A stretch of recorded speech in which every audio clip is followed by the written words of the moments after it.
ഇന്ന് നമ്മൾ ഉണ്ടാക്കുന്നത് നിങ്ങളെല്ലാവരും ഉണ്ടാക്കിയിട്ടുണ്ടാവും. എന്താണെന്നറിയോ? ഫ്രഞ്ച് ഫ്രൈസ് ആണ്. എൻ്റെ മോനാണത് ഭയങ്കര ഇഷ്ടം കേട്ടോ. അവനാണത് കട്ട് ചെയ്തൊക്കെ ഇട്ടിട്ട് തണുത്ത വെള്ളത്തിൽ കഴുകിയെടുക്കുന്നത് കേട്ടോ. എന്താണെന്നറിയില്ല കേട്ടോ, ഇതുണ്ടാക്കാൻ എനിക്ക് ഭയങ്കര മടിയാണ്. മോൻ എപ്പോഴും പറയുമ്പോൾ ഞാൻ മഞ്ഞപ്പൊടി ഇട്ട് പൊരിച്ചെടുക്കില്ല കേട്ടോ. ഇന്ന് പിന്നെ ഏതായാലും ഒന്ന് ഉണ്ടാക്കി വെക്കാൻ തന്നെ വിചാരിച്ചിട്ടോ. പിന്നെ കട്ട് ചെയ്ത് തണുത്ത വെള്ളത്തിൽ കഴുകിയതിന് ശേഷം തിളച്ച വെള്ളത്തിൽ ഒരു 5 മിനിറ്റ് മുമ്പ് ഒരു ടൈമൊക്കെ സെറ്റ് ആക്കിയിട്ടാട്ടോ എടുത്തത്. അരിപ്പയിലിട്ട് ഊറ്റിയെടുത്തതിന് ശേഷം ഒരു ടവലിട്ടിട്ട് നല്ലപോലെ തുടച്ചെടുത്തിട്ടുണ്ട് കേട്ടോ. പൊട്ടിച്ചിട്ടൊന്നുമില്ല, പൊട്ടാതെ തന്നെ മൂപ്പര് തുടച്ചെടുത്തിട്ടുണ്ടേ. ഉരുളക്കിഴങ്ങ് പുഴുങ്ങി വയ്ക്കുമ്പോൾ ഉപ്പിടാൻ മറന്നു കേട്ടോ. അങ്ങനെ ഇനി ഒരു ബൗളിലേക്ക് ഇട്ടിട്ട് ഒരല്പം ഉപ്പ് ഇട്ടിട്ട് മുമ്പേനെ നല്ലപോലെ ഒന്ന് കുലുക്കി കൊടുത്തിട്ടുണ്ട് കേട്ടോ.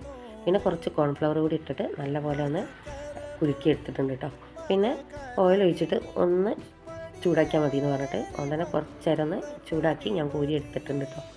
പിന്നെ ഒന്ന് കുറച്ചുകൂടെ ഓയിൽ ഒഴിച്ചിട്ട് നല്ലപോലെ ഒന്ന് പൊരിച്ചെടുത്തേ. 5 മിനിറ്റ് കൂടി കഴിഞ്ഞിട്ട് എടുക്കാമെന്ന് പറഞ്ഞ് വെച്ച് അവസാനം പുള വെച്ചതുപോലെ നല്ലപോലെ ചുവന്നു പോയിട്ടോ. പക്ഷെ എന്നാലും അടിപൊളി ടേസ്റ്റ് ആയിരുന്നു കേട്ടോ. അവന് ഭയങ്കര ഇഷ്ടമായി.